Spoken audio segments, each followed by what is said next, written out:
សាច់រឿងក្មេងតូចចូលហេតុក៏បានចាប់ផ្ដើម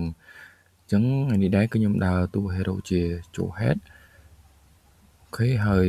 ជាដៃ roamer លេង solo ranking ដំបូងថាចង់ចូលទៅគោបើសគេតែមានអីមានបានទៅគោបើសគេណាអានេះមកគោបើសខាងគ្នាខ្ញុំមុនអញ្ចឹងហើយខ្ញុំក៏វាយទៅអូខេដំបូងធម្មតា sticker ធម្មតាអារម្មណ៍យើងមិនទាន់អីទៅគឺ aggressive ទេគេចាយ flick អស់មួយខ្ញុំនៅតែបន្តចង់ចូលទៅ aggressive ជាមួយនឹងបើសគេដដែលខ្ញុំខំទាត់គេចេញខ្ញុំព្យាយាមកោ delay ពេលគេដើម្បីឲ្យ team គាត់ farm អញ្ចឹងណា delay ខាងចាំងក៏គេនឹងតែឈាមរបស់ខ្ញុំរៀង low ដែរហើយខ្ញុំគិតថារួចខ្លួនហើយតែចៃដន្យអីអកុសលត្រូវបានស្លាប់ហើយគំនុំសំណាក់ខាងក្រោយក៏បានចាប់ផ្ដើមពីពេលកន្លែងដែលគាត់ recall រហូតនេះមកអញ្ចឹងគឺ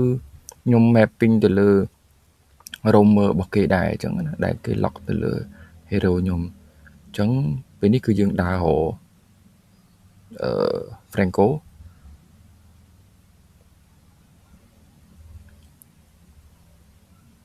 យើង lock ទៅលើ hero សំខាន់ដែលត្រូវ lock អញ្ចឹងណាអញ្ចឹងអានេះគឺខ្ញុំដើរ go lane គេដើរសឹងតែគ្រប់ lane ដើម្បីឲ្យគ្នាខ្ញុំគាត់មាន space សម្រាប់ farm អីចឹងណាចឹងមានតែទស្សនាទេថាតើខ្ញុំ go Franco មិនដែរបាទពេលនេះក៏ចាយអត់បានចាយ flick ទេអូខេមកកន្លែងនេះចឹងខ្ញុំ lock ទៅលើ Franco ហើយចៃដន្យនេះសតឈាមបន្តិចទៀតតែខ្ញុំត្រូវតែយកវិញហើយខ្ញុំ recall នៅក្នុងហ្នឹងមកចឹងសាច់រឿងបន្តបន្ទាប់ដំណាក់ខាងក្រោយក៏បានចាប់ផ្ដើមពីពេលអំបញ្ញមិញរហូតមកតទៅចឹងមានទស្សនាថាតើនឹងសាច់រឿងនឹងដំណាក់ខាងក្រោយក្នុងរឿងជីវៈខ្ញុំលុះហ្នឹងតើកណ្ណាជាអ្នកឈ្នះអ្នកចាញ់បាទសម្រាប់ការលេង game បើគិតថាការលេង game សម្រាប់បំបត្តិ stress អាហ្នឹងវារឿងមួយសម្រាប់អ្នកគិតផ្សេងអញ្ចឹងណាតែសម្រាប់ខ្ញុំបើសិនជា stress ហើយមកលេង game ពេលដែលបានផលត្រឡប់មកវិញអវិជ្ជមានយើងកាន់តែ stress លើសដើមអញ្ចឹងគឺលេង game នៅពេលដែលយើងចង់លេង game កុំលេង game គ្រាន់តែពេលដែលយើងមិនចង់លេង game ហើយយើងមកកំសាន្តបែប aggressive ចង់ឈ្នះចង់ចាញ់អញ្ចឹងណាអូខេ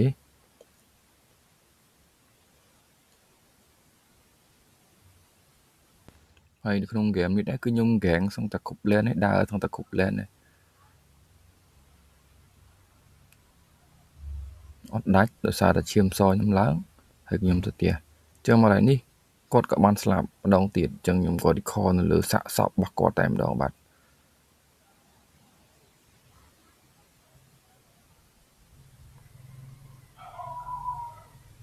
ដោយសារតែខ្ញុំ gang lane របស់គេយើងបានច្រើនដែរអញ្ចឹងគ្នាខ្ញុំគាត់មាន space សម្រាប់ farm ហើយហើយយើងបិទទៅលើដៃ jungle ក៏ដូចជារុំមកគេបានល្អដែរអញ្ចឹងហើយខ្ញុំក៏មិនទៅជាអ្នកវិភាគឬក៏អ្នកអីណាគាត់ថាលេង game បែប chill នៅពេលទនេអញ្ចឹងណាអូខេលើនេះគឺយើង lock ទៅលើ Franco ទៀត toxic Franco បណ្ដោយ GGWP Oh my friend ទៀតជ្រុលដៃតិចហើយឲ្យ first blood ទៅគេចឹងយើងត្រឡប់មកវិញវាចុកចាប់ដែរ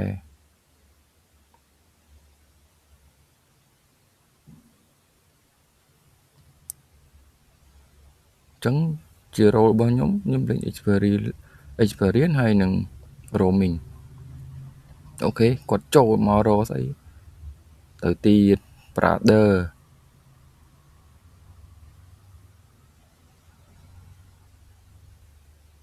យ៉ានៅនេះទេ my friend ជើង recall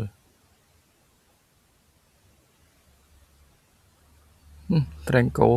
ទៀត Bro don't be cry bro អ្នកនរគ្នាប្រហែលជាឆ្ងល់ហើយថា ប្រចាំងតាហ្គេមឈ្នះចោលហ្គេមចាញ់ហ្គេមចាញ់វាមានច្រើនជាងនឹងទៀតតានេះរូបភាពដែល